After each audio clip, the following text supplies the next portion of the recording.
Welcome back. You're still tuned into Business Lunch on CNBC-TV18, and an important story that we just got a while ago. Zee and IndusInd Bank have reached a settlement over the insolvency issue, which now clears the decks for the Zee-Sony merger. So Ashmit is here to take us through all of the details now. Ashmit? Well, Zee will certainly be breathing a sigh of relief.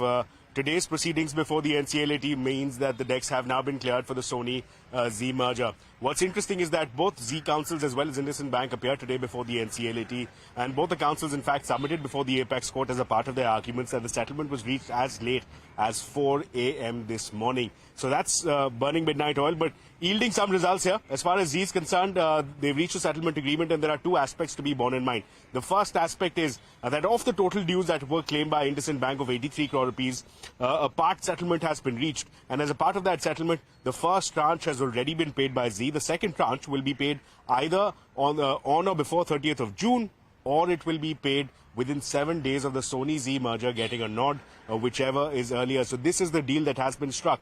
But what does Zee get in return for making this part payment? What Zee gets in return is essentially IndusInd Bank withdrawing its objection from the NCLT proceedings that are pending as far as Sony-Zee merger is concerned. So that's the trade-off here.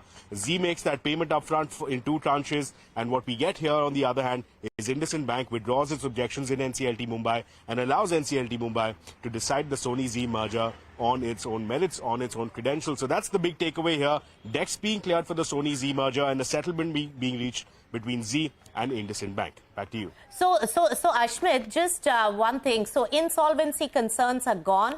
Of course, NCLT will have to, in a hearing, approve it. Second, I just want one small clarity. 30th June, is it now becoming the final date of NCLT approval for Zee-Sony merger by way of this kind of a settlement? Like on or before 30th of June, the NCLT approval has to come. Based on that, the next tranche will be paid within 7 days, either before or by 30th June. Is that the right reading of this? Well, an interesting question there, and let me respond by marking 2 points. Number one, as a part of the NCLAT order, it very clearly says that the Sony-Zee merger proceedings will not be impacted by this case here, and that's the big takeaway in terms of decks being cleared for the Sony-Zee merger. It will be assessed by the NCLT Mumbai on its own merits, unaffected by the proceedings at the NCLAT. As far as the 30th June deadline is concerned, that's the settlement reached between IndusInd Bank as well as Zee, that the second tranche of the settlement payment that has to be made will be made, number one, on or before 30th of June or within 7 days of the Sony-Zee deal merger getting a nod. So that's the condition here, that's the conditionality. This case continues to remain pending before the NCLAT. If that second payment does not come, if Zee defaults, if there are certain issues, that will be dealt at a later date. But for now, certainly the decks being cleared and the settlement being reached in good faith between the two sides. All right. Thanks so much, Ashmit, for getting us all those details and clarity. Now, let's also get you the